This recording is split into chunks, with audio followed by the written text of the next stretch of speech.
Anda kembali bersama kami di Forum Christian. Jadi saya mau clearkan dulu sebelum ke Bung Effendi tadi ya. Jadi Bung Hensa tadi yang dimaksud dengan kue itu apa? Kekuasaannya udah ada, itu biasanya koalisinya lebih gampang dibentuk. Kekuasaan yang mana nih? Udah jadi dulu nih? Udah jadi, udah dapat kursi semua lah minimal. Oke. Itu ngomonginnya enak. Nah ini kan sebetulnya koalisi perjuangan ini kan, supaya bisa dapat kursi nantinya kan. Itu mungkin Pak, koalisi perjuangan kursi. KPP. Dapat kursi dulu di legislasi, ada legislatif. Baru itu enak tuh biasa bicara. Ini kan sekarang terlihat sekali memang ada beberapa kepentingan yang mungkin belum sinkron ya. Dan terlebih ini kan bukan koalisi kosong, jadi artinya memang sudah ada kekuatan-kekuatan di daerah. Ya. Mungkin juga ada pemikiran-pemikiran dari masing-masing partai politik ini. Jangan sampai juga kursi saya di daerah ini gara-gara koalisi ini jadi kurang nih. Jadi justru berkurang, maunya nambah gitu ya. Jadi ini sebetulnya agak rumit koalisinya. Memang harus settle di level para komandannya, ketua dan sekjen. Kalau ini sudah settle baru bisa bicara hal-hal lain. Gitu. Bung Hensa, tapi ada juga sejumlah akademisi menilai bahwa idealnya memang koalisi itu dibentuk sebelum pemilu Ya, gitu, supaya betul. tidak pragmatis gitu. Betul. Jangan sampai kemudian jadi peserta pemilu dulu terlihat peta jumlah perolehan suara di parlemen atau perolehan suara baru bikin koalisi gitu. Ya, itu idealnya memang begitu. Tapi kan perjalanannya faktanya kan ini sebetulnya koalisi partai, maaf ya Pak ya, partai susah nih.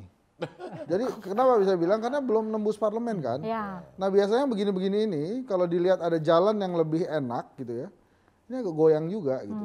Misalnya jalan lebih enak itu misalnya? Ya itu tadi misalnya diajak sama partai yang udah yang jadi untuk sudah. koalisi gitu. Jadi ini sebetulnya kalau bisa solid terus, ini luar biasa keren. Karena memperjuangkan 13 juta suara yang selama ini dianggap nggak ada. Udah jujur-jujuran aja dianggap nggak ada kan. Karena nggak dihitung juga itu 13. Nah ini sebetulnya suara wong cilik yang beneran nih. Karena cuma 13,6 ini suara minoritas ini. Ini kalau beneran solid sampai 2024, ini luar biasa sebetulnya punya suara. Karena yang 13,6 ini itu bisa membawa suara-suara lain masuk ke sini. Alternatif ya. Jadi alternatif. Karena saya yakin kenapa bisa, kan ada kekecewaan sebetulnya. Dan sebenarnya itu positif buat iklim demokrasi kita gitu sangat ya. Positif, sangat positif. Jadi sebetulnya sih saya mendoakan ini langgeng terus ya. Didoakan ya. Oke, Bung Effendi tadi udah angkat-angkat tangan tuh. Ya, ini bukan pertemuan ini sebenarnya bukan soal kue kekuasaan ya. Jadi kita ini sebenarnya ngumpul, ini ingin mempermudah langkah kita supaya ke depan tidak hanya 13,6 juta lagi, kita bisa berkembang. Salah satunya apa? Kita dukung terus nih untuk gugatan MK soal presidensial threshold. Termasuk parliamentary impact. Ini kalau jebol kan ngapain kita koalisi sama orang? Semua juga bisa nyalonin gitu. Nah, ini satu semangat contoh ya, satu semangat udah ayo bagaimana di situ definisi senasib sepenanggungan itu. Iya, bagaimana cara gugatan PT kita ini jebol nih. Dikabulkan pemain MK. lapangannya ada Pak Yusril yang maju ke depan. Dari media kita bisa dukung, dari PKPI nanti. Ini kita menghimpun semua PKP, kita semua menghimpun kekuatan supaya ini jebol. Begitu juga supaya nggak sulit-sulit banget kita gugat nih soal parliament threshold supaya kita bisa jebol rame-rame ke parlemen. Legislatif nasional. Supaya PKP bisa lolos, kita bisa lolos. Perindo bisa lolos tidak dengan 4%. Nah, kita gugat bareng-bareng gimana caranya supaya jebol nih gugatan. Nah, kemudian masalah verifikasi juga. Ada teman-teman mungkin partai yang waduh ini agak berat verifikasi ini. Kami mungkin yang siap secara verifikasi, tidak juga jumawa. Kita senasib nih, ayo kita gugat juga supaya sama-sama. Sampai di situ ya soliditasnya. Soliditasnya senasib memikirkan. Ada teman-teman yang belum siap untuk verifikasi.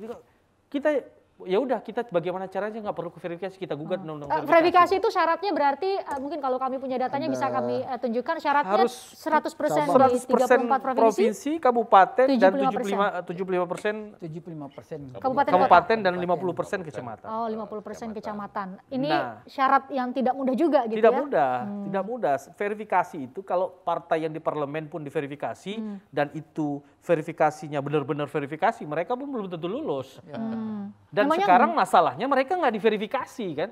Yang diverifikasi faktual itu cuma kami gitu loh. Yang non parlemen. Iya, non parlemen. Itu verifikasi administrasi saja ya. Iya, mereka hanya administrasi. Maka kita berjuang nih sama-sama.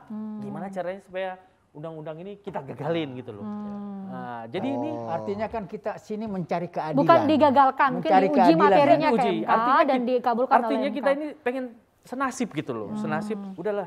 Nggak usah verifikasi. Kalau jalan sendiri-sendiri, Kalau nggak usah verifikasi banyak sekali dong peserta pemilu. Enggak, Mbak. Ya, Jadi artinya- ada tiga kriteria. Jadi kemarin itu kita sempat sudah melakukan gugatan ke MK, Ya. yang maju Pak Yusril dengan legal standingnya Perindo dan lain-lain. Nah, tetapi MK tetap memutuskan partai peserta pemilu di 2019 yang tidak lolos parlemen tetap diverifikasi faktual. Nah, sementara gugatan kita tadinya partai peserta pemilu 2019 yang tidak lolos pun tidak usah diverifikasi Administrasi saja. faktual, tapi administrasi saja. Nah, kita malah minta kalau yang lolos parlemen tidak perlu administrasi, tidak perlu faktual. Oke. Nah, partai baru harus. Ya, ya, ya. Jadi harus faktual dan Baru harus mau jadi administrasi. peserta pemilu nih Iya, 2024. karena mereka kan belum, kita Ya, sudah ya, ada ya. dewannya loh. Sudah ada kepengurusan di setiap wilayah dan cabang, Iya, ya kan? betul, betul. Itu karena udah ada yang masuk ya sebagai Iya. wakil rakyat. itu yang mau kita Kan perjuangin 2019 kita bersama. di faktual juga, Pak. Ya kan? Jadi Oh, intinya gitu. kebersamaan inilah yang kita bangun. Untuk mempermudah kita ke depannya. Sebagai peserta pemilu. Peserta pemilu supaya kita juga tingkat keterpilihannya juga besar. Sama-sama. Ya. Nah, Loh, kalau verifikasi dipermudah, para caleg, para pemilih kan menganggap, wah ini masih mungkin eksis di pemilu.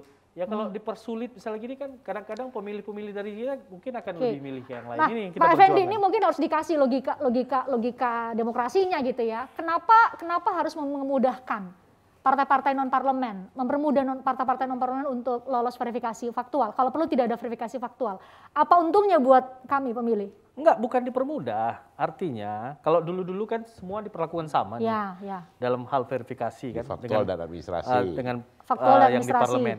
Kalau sekarang kita ini kan seakan-akan yang di parlemen Tinggal cuman administrasi saja. kita ini faktual dan administrasi seakan-akan sama aja kayak partai baru yang baru mau ikut baru Oh muncul. gitu ya. Itu bentuk keadilannya Iya. maksudnya. Iya. perlawanan Ada partai yang baru keadilan. ikut bareng juga sama kita gitu loh. Ya, ya, ya. Kalau Padahal partai Kalau udah jadi sudah peserta. punya wakil. Padahal kita sudah punya wakil. Iya, ya. iya. Oke. Artinya kan gini, bahwa jangan memperlihatkan perbedaan. Apa bedanya? Mereka kan sama-sama kita dulu ikut Peserta parlemen, pemilu ikut juga?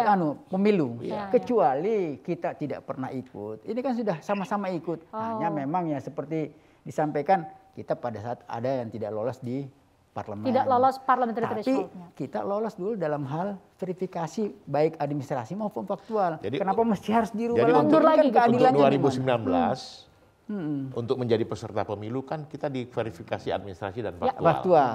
Kenapa Makanya diulang lagi loloslah 15 parpol. Jadilah peserta pemilu. Ya. Nah, kalau PBB kan lolosnya melalui Bawaslu karena Ya. memang ada beberapa hal yang menyangkut kan gitu. Nah, ketika kami sudah melengkapi itu dinyatakan Bawaslu lulus, ikutlah sebagai peserta pemilu. Oh, oke.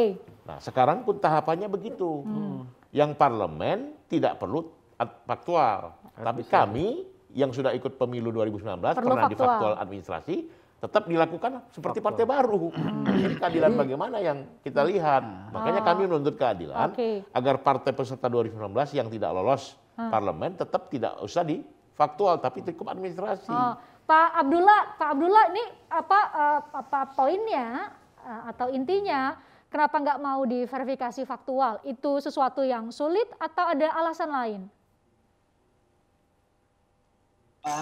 Mbak Christian, Ya. kami itu sudah pernah diverifikasi administrasi dan faktual.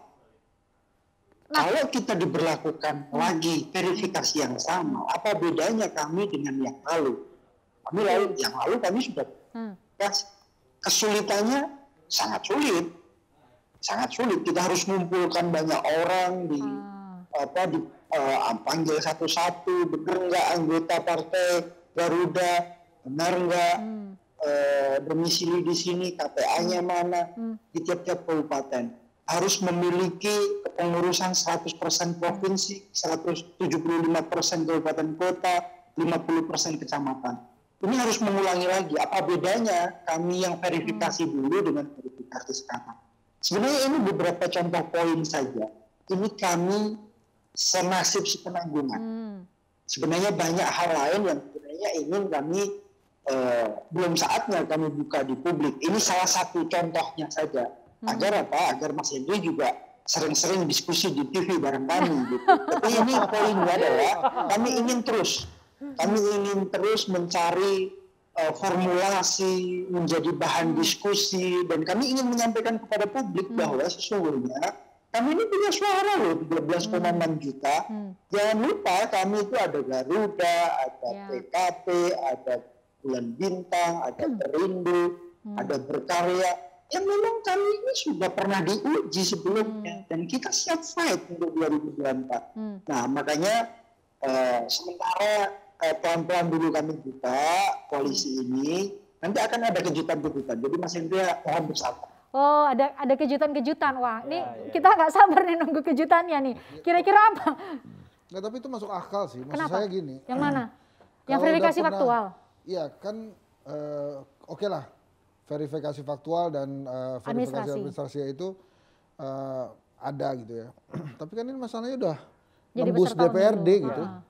Kalau udah nembus DPRD kan berarti partainya udah beneran ada. Jadi maksud saya itu bisa menghemat banyak biaya juga sebetulnya. Untuk kalau 76 triliun katanya sulit yang Maksudnya ini hari biaya penyelenggaraan pemilu ya? Iya. Kalau memang itu bisa kan bisa mengurangi biaya juga gitu. Karena kecuali partai lama sudah diverifikasi faktual dan administrasi lolos, tapi di mana-mana nggak dapat kursi gitu. Nah itu silakan aja kalau menurut saya sih diverifikasi ulang, karena bisa aja partainya jadi bubar gitu atau pengurusnya ada yang pindah ke Tapi kalau yang ada partai di lain. tingkat DPRD, tingkat 2 maupun tingkat Ya 1, sudah dapat suara, sudah dapat kursi masih ada sih menurut saya sebaiknya gitu ya. Kalau memang kan sampai hari ini katanya anggaran pemilunya belum 76 triliun ya. 76 triliun itu belum disahkan. Ini mungkin salah satu jalan keluar Untuk juga. efisiensi. Dan itu tidak sama sekali mengurangi derajat demokrasi penyelenggaraan pemilu itu menurut Karena Anda? itu mereka sudah membuktikan mereka bisa lolos gitu. Dan itu kue yang kita bicarakan itu, Mas. Oh, bukan kue kekuasaan, Bukan kue bicara kekuasaan ya. siapa mau ditobolin jadi capres gitu. Kita lagi sama-sama mikirin gimana kita dipermudah, kita tidak dipersulit, negara juga dihemat.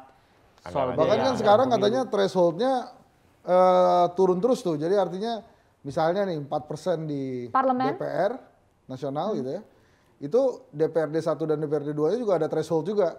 Sehingga Semua partai peserta pemilu bisa jadi punya kursi dong di DPRD. bukan, jadinya Pakai hanya threshold juga. partai yang nembus Senayan yang punya Kursi di jaringan ke DPRD. bawah gitu. Jadi kalau sekarang kan misalnya Perindo di beberapa kota ada, PBB ada. Ya. Tapi nggak bisa dia sampai suara nasional karena nggak nembus DPR RI kan. Nah ini ada wacana juga mau diperkecil lagi, mau diperketat lagi. Waduh, kasihan juga nih partai-partai PBB udah politik. siap belum dengan itu? Ini pentingnya ada koalisi ini, Mbak Pus. Apa Pak Abdullah?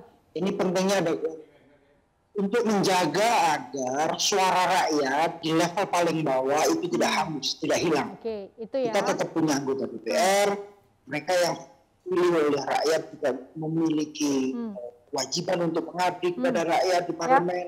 Ini yang kita jaga. Maka koalisi ini untuk memikirkan nasib bersama, bukan potongan kekuasaan. Itu nantilah kita akan sampaikan diskusi dan hasil pemikiran-pemikiran kita yang lebih tajam ke depan. Tapi saat ini kami lebih fokus untuk menjaga agar tidak ada dominasi partai besar yang ingin menghanguskan kita, tidak hanya di tingkat pusat, tapi juga tingkat provinsi, tingkat kabupaten.